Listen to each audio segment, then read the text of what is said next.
एक बार राजा बलि इंद्र के सिंहासन की लालसा के कारण 100 यज्ञ का अनुष्ठान करते हैं। 99 यज्ञ जब पूरा हो जाता है तो 100वां यज्ञ पूरा होने के पहले यदि ये 100वां यज्ञ पूरा हो जाता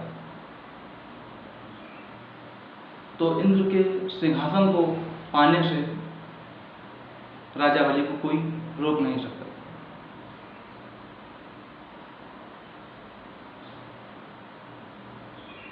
सौवां यज्ञ का संकल्प लेने के पहले ही भगवान नारायण बामन का रूप धर के राजा बलि के द्वार पर पहुंचते हैं।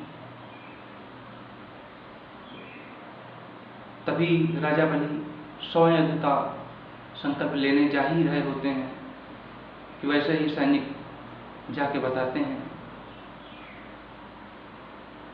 कि हे राजन, आपके दरबार पर कोई ब्राह्मण भिक्षा मांगने के लिए आया है।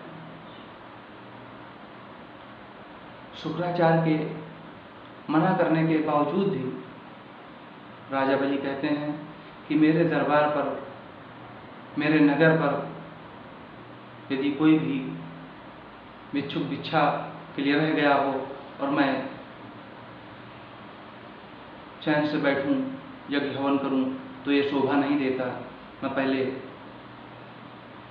उस वामन देवता से मिल के आता। उसी समय वो उठ करके वामन देवता से मिलने को गए और वामन देवता से पूछा कि हे वामन देवता, बताइए मैं आपकी क्या सेवा कर सकता हूं। तो वामन देवता कहते हैं कि हे राजन, मुझे बस आपकी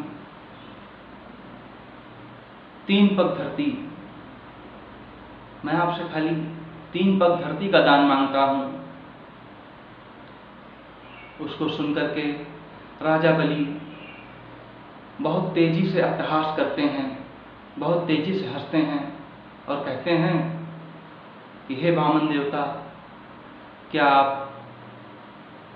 मेरा उपहास तो नहीं कर रहे हैं?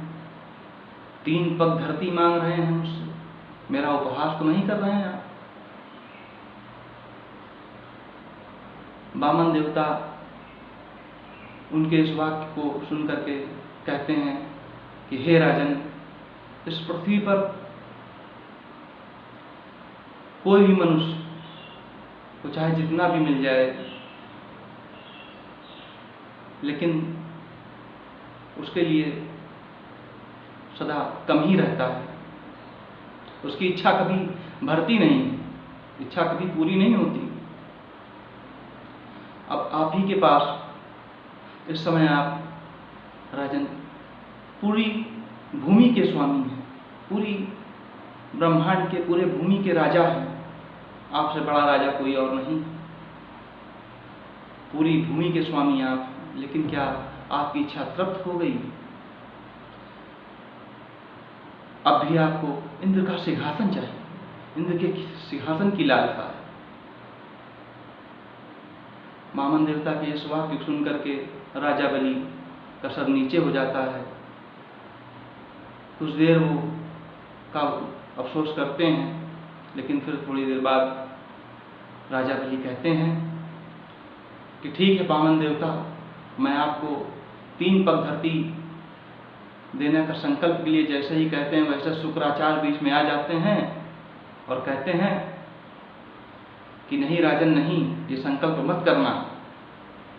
ये वामन देवता भिखारी भिक्षुक के रूप में कोई और नहीं, ये छलिया है, छलिया विष्णु है। ये जैसे ही वो इस शब्द को कहते हैं वैसे ही राजा बलि कहते हैं कि करोड़ों यज्ञ करने के बाद ऋषि लोग करोड़ों यज्ञ करते हैं, करोड़ों अनुष्ठान करते हैं, करोड़ों जतन करते हैं, तब भी भगवान के दर्शन नहीं पाते। और आज जब नारायण साक्षात मेरे दरबार पर आ गए तो मैं उनको कुछ देने से कैसे मना कर सकता हूँ। आज तो मैं जो कुछ नारायण मुझसे मांगेंगे, प्रभु मुझसे मांगेंगे, मैं उनको सब कुछ दे डालूंगा। इस शब्द को सुनते हुए शुक्राचार्य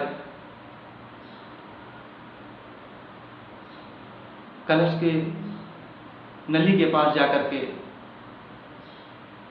बैठ जाते हैं। जब संकल्प के लिए जल राजा बलि निकालते हैं तो निकलता ही नहीं। तो वामन देवता कहते हैं कि कुछ फंस गया होगा, इसमें सीख डालो। जब राजा बलि सीख डालते हैं तो वैसे ही चिल्लाते हुए शुक्राचार्य उसमें से निकलते हैं। वो एक आंख के अंधे वो हो जाते हैं और वहां से चले जाते हैं। तब राजा बलि जल लेकर के वामन देवता को ये संकल्प करते हैं, वचन देते हैं कि मैं 3 पग धरती देने का वचन आपको देता हूं। उसके तत्पश्चात वामन देवता एक पग में पूरी पृथ्वी नाप देते हैं, दूसरे पग में पूरा आकाश नाप देते हैं।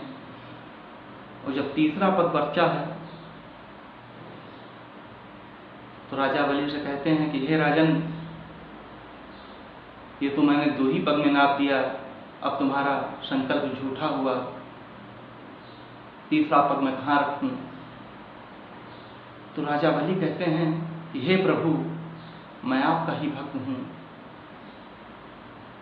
मेरा संकल्प झूठा नहीं हो सकता। आप तीसरा पग मेरे सर के ऊपर रख दीजिए।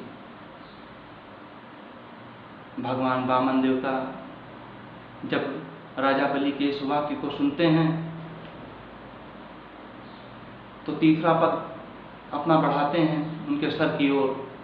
बढ़ाते बढ़ाते जब उनके पास लेके जाते हैं तो देखते हैं कि अब राजा बलि का अभिमान नष्ट हो चुका है। उनकी जो लालसा थी इंद्र के सिंहासन को पाने की, वो लालसा भी नष्ट हो चुकी है। यहाँ तक कि सारी लालसा जो कुछ थी उसका नाश हो चुका है। तो वामन देवता उनके सर के बाल के पास ले जाते अपना पग रोक लेते हैं और कहते हैं कि हे राजन,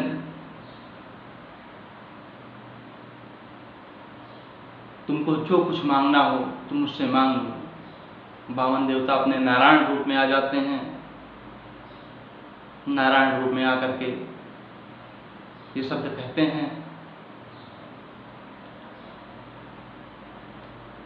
कि मुझसे जो कुछ मांगना हो मांग लो। आज मैं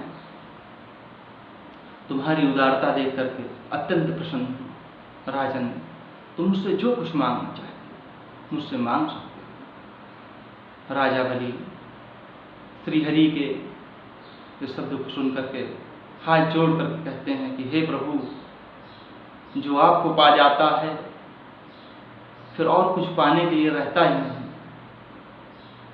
प्रभु, मैं बस अब आपको ही मांगता हूं और मुझको इस पृथ्वी पर, इस संसार में कुछ भी चाहिए नहीं। राजा बलि के इन शब्दों को सुनकर के नारायण भगवान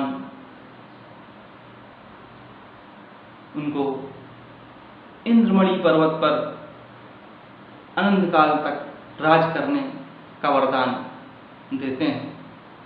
बोलो सच्चिदानंद महाराज की जय, नारायण भगवान की जय, माँ लक्ष्मी नारायण की जय। ऐसे हैं मेरे श्रीहरि नारायण भगवान, इतने उदार हैं, इतने दयालु हैं कि लाख गलती करने के बावजूद भी लोगों को माफ कर देते हैं। ऐसे हैं मेरे नारायण भगवान, ऐसे ही उनकी कथा।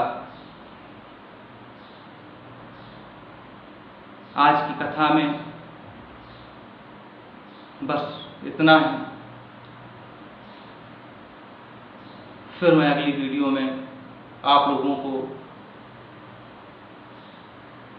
काल सर्पदोष के बारे में बताऊंगा कि काल सर्पदोष कितने प्रकार के होते हैं, उनका क्या क्या प्रभाव है। काल सर्पदोष मात्र 12 प्रकार के होते हैं, उनका क्या प्रभाव है, ये सब चीज़ें मैं आपको अगली वीडियो में बताऊंगा। तब तक के लिए